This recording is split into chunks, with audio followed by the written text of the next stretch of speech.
Yo, what is going on, guys? Hess here, CollectiveKicks.com. If you guys want to shop this week's top sneaker deals, check the links in the description, and happy shopping. Today I'm going to be doing a little bit of a different video. I got myself in front of the camera, which is weird, but I'm here, and I wanted to go ahead and do another one of these videos. I'll try to do more of this more often. I polled you guys on Twitter, and a lot of people said that you guys actually like to see me in front of the camera more, which is obvious. It should be obvious. It's much more engaging than just looking straight at a pair of sneakers, but you know, sometimes I'd like to just display the sneakers instead of being in front. It's just easier for me. In today's video, though, I want to go ahead and discuss the Ultra Boost 2019 and just kind of give you guys my overall impressions about the shoe. Since it looks like this is really the official thing, it's supposed to be releasing on December 15th, so in 5 days from when you guys are seeing this video. And it kind of came from nowhere. Like, it was Boost Week all of a sudden, and then I bought a ton of Ultra Boost. If you guys didn't see last week, I literally picked up like 10 pairs of Ultra Boost. And now we have some images of this brand new Ultra Boost 2019, and I have to tell you guys my initial thoughts. So first of all, like, I actually mentioned this a long time ago, that Ultra Boost shouldn't have been focusing on the OGs already and retroing the OGs and retroing like all of these 1.0 and 2.0 models when they really just came out like 4 or 5 years ago. And so I don't understand why necessarily they did that, but now looking at this big release that they had, Boost Week, and then all of a sudden the new introduction, it kind of makes more sense. It just wasn't eloquently like expressed to the public, because it would have been nice for us to be able to know that. The Ultra Boost is definitely one of those staple sneakers in my collection. I rock a pair of Ultra Boosts still every single week. Winter, summer, spring, fall, year round. It's just a go-to shoe for me. I have a lot of them, and it's just one that I really find a lot of comfort in. So when they were going to do that retro thing and bring back all these OG like vibes, like, I thought, yeah, it's great for their pocketbooks. They're going to make a lot of money, but it's also going to saturate the market to the point where people are not going to be super excited about the OG Ultra Boost anymore. And I think that's what they did. They kind of saturated and killed that market. It's like the last little glimmer of hope for the people that actually own the OGs. The fact that the market is really tanked for Ultra Boost, and we're talking about the resale market, not the active open market where you can easily just go in and buy Ultra Boost, which honestly is a great thing because a lot of people have been able to experience a pair of Ultra Boost much later than when the hype was, and for a lower price, which is even better. So I wanted to go ahead and throw that out there, and part of the reason why I wanted to discuss this as a segue to this is because my personal opinion is they shouldn't have been spending all their time and money trying to bring back retros, and it was an obvious play to me of like trying to maximize revenue in 2018 on like the nostalgia of the OG 1.0, 2.0s, and then making all the money that they can from this. My thing was that they should have been focusing on the future. Futurecraft would have been one thing. We haven't seen hardly anything released on that. They were supposed to release like over 100,000 pairs, and I don't think that they hit even close to that this year. So hopefully we're going to see more of that in 2019. But this would have been the other move that I thought would have been good, is a new Ultra Boost, or focusing on the future of Ultra Boost instead of the past. And I am kind of worried, because if this is going to be the future of what Ultra Boost is, I mean, personally, I like it, but when you have Ultra Boost behind it, and it's like the flagship model, and you're putting Ultra Boost in the title of this one, a lot of people are going to be not very happy with the result of what they're actually delivering. Now, I want to throw this out there from the beginning of the video, that obviously everything that is said in this video is just based on my opinion, but also like my opinion based on a picture. So when I get the shoes in hand and actually try them on feet, it's going to be a completely different story, and I'll have a updated video and a review of the shoes and a comparison to the Legacy Ultra Boost as well, since that's something that I really like to be able to do for you guys in this channel. So that being said, there's a couple things that I really liked about the new version of the Ultra Boost, and then some things I really didn't like at all from the new one. I'll start off with a couple of things I like. I actually really dig the heel counter. For one, I think it looks cool. It adds a little bit of pop of color to the shoe, but I think that it's going to be something that we're going to be able to see some really cool design elements on in the future. Meanwhile, the old Ultra Boost really didn't have much you could do with it, with just a solid one-piece or two-piece cage on the back here, as you can see. So I think that it's going to look cooler on the new one, and that's one of the things I'm excited for. The other thing is just the midsole in general. I don't know 100% if it's a different midsole or not than what we've seen on other models. It does look like it's a revamped version from the Ultra Boost, but that doesn't mean it's a brand new midsole in general. It kind of looks like the AM4 midsole, which is part of the Speed Factory line, And if it is the same as that or really close to that, it'll be interesting to be able to compare. But all in all, I like what I'm looking at. It looks like there is a nice solid amount of boost in the forefoot as well as in the heel section, and more in the heel than what we've seen in the past. Also a plus to me is I actually like the overall shape of the new Ultra Boost. It does look very reminiscent of the OG shape, but it does look a little bit more aerodynamic, I guess. So I kind of dig the overall look. And then the big unknown is really the prime knit upper.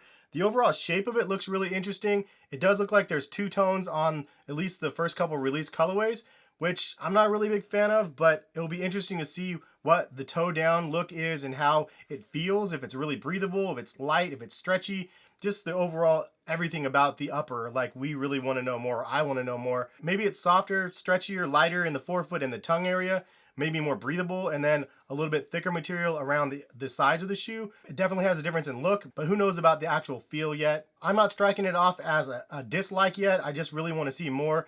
But I will tell you a couple of things that I'm not really that excited about. Number one is the cage. I think that's probably the worst upgrade to the shoe.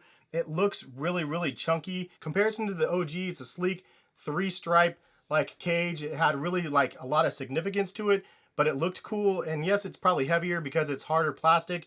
And the new stuff is like a see-through type material. It reminds me too much of this shoe right here, which I personally love, but the overall look of it is not a fan favorite. And this is the Ultra Boost ST. A lot of people don't really love this reinforcement for the laces on this one. They just think it looks terrible. And to be honest, it doesn't look that good comparison to the original Ultra Boost. I just think this is much more stylish. Yes, it's in your face. It's a 3-stripe branding, but it's a purpose, again, with the lace holding. And then this is just, it's just not as attractive in my opinion. But it looks like they really mimic this and use the see-through type material. They'll probably experiment with it more and have more options out there, but it just overall looks like a bad move. All I can think about is potentially removing the cage, and I don't even know if it's going to turn out, if it's possible or not. But if it is, I might actually try it. The other thing that I'm not really overly excited about is the shape of the tongue. The fact that the tongue actually curves inward instead of outward leads me to believe that it's not going to look as good casually with like jeans and stuff like that, because it's facing inward, and you're going to have a really like tapered like leg to make it look good, I guess. I just think that that was a miss. I like the fact that this one stuck out a little bit. It gave you an ability to put your jeans in between here, and I don't know, it just rested perfectly the way that this one was shaped. I feel like they are going to definitely mess that up on the newer version. It's going to fit more like an NMD or something like that, which just is not as preferred in my opinion. But those two are the big misses on the new Ultra Boost in my mind.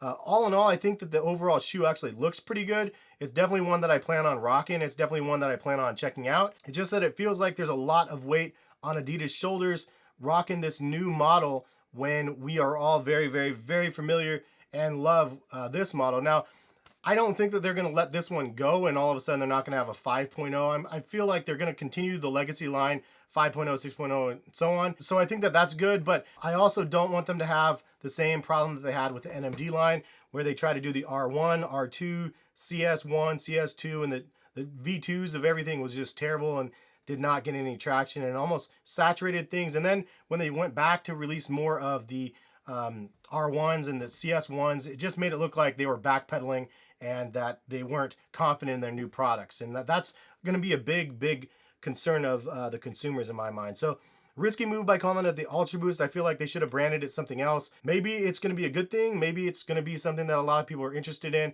Maybe when we get them on feet, it's going to give us that Ultra Boost feel that we had when we first tried on the first Ultra Boost. But it's going to be tough to say, man. I think that Adidas has an uphill battle in 2019, to be quite frank.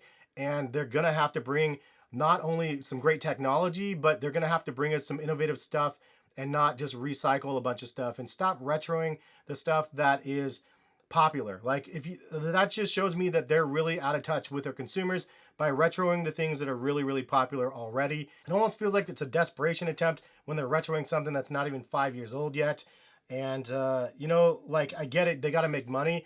And some of the losses that they've made from other products that did not hit and they were anticipating to hit, like the PODs and like maybe the Iniki Boost and stuff like that. There was some other ones that I'm pretty sure they put a lot more time and effort in that didn't do very well. So now they have to recoup. So maybe they're just bringing back some of the extra stuff as anticipation of that. Or maybe they were just trying to put a nail in a coffin and drive home extra additional sales to really try to take over, you know, Jordan Brand and everything else and still maintain like that #2 spot. But it's going to be an uphill battle. I think Jordan Brand's been doing some pretty big things. And I think that, as I mentioned earlier in the year, yes, Jordan brand was overtaken by Adidas in 2018, but with the massive sales of that Concord release, 2.2 million pairs sold from what the rumors are, which I don't doubt at all. Like, that is a really crazy amount of money. Jordan brand's going to easily take over that number 2 spot again. So in my mind, it's not really even a competition between the brands. Jordan brand's going to be number 2. Again, it's just a matter of time. What Adidas needs to do is maintain and stay relevant. They got some really dope products. They have really dope people that work for the brand. They made some dumb mistakes in 2018, in my opinion. They put too much money into certain things that didn't pop off. They retroed too many things like that they shouldn't have, and really saturated the hype market for Adidas. And as much as I hate and love that market, as everybody else out there feels the same, I'm sure, there is an integral part of that hype market that they are missing out on, that they need to get back into some sort of control, because it is something that kind of helps create the demand long term for the product. So that's my 2 cents on this. What do you guys think, though? Ultra Boost 2019, something you guys are interested in or not? Is it something that you think is going to do well? Is it going to flop? Do you think that they're going to have some cool collaborations with it? Are you looking for certain colorways? I'd love to be able to design my own. Like, that would be really dope. Like the My Adidas, like Ultra Boost. Anyways, that's my 2 cents on the Ultra Boost 2019. I'm definitely going to be copping a pair when they release, and I'll definitely be doing some reviews on this channel. So if you guys are not subscribed to my channel yet, go ahead and subscribe, and notification bell to be notified of when my videos go live. But if you guys also have suggestions for future videos that you guys would like to see, leave a comment in the comment section. I'm having a moment of difficulty of creating new content. I have a bunch of ideas, but lack motivation and mostly just time. And because I lack the time, you know, I lack the motivation. But light a fire under my butt, help me out, and really help me get motivated again to start creating great content. The real crux of it is that obviously I have a 2-month-old. So like, it's really, really difficult to have the time working my day job, sneakers, family man, everything else in between. And I also had 3 weddings in November. So just crazy, crazy times. So anyways, that's all we have for this video. Leave some comments again. Let me know what you guys think about the new Ultra Boost. Have a great rest of the day, and check back on the channel real soon. I got a bunch of other unboxings and new products that I got in that I haven't been able to show you guys yet. Peace, guys.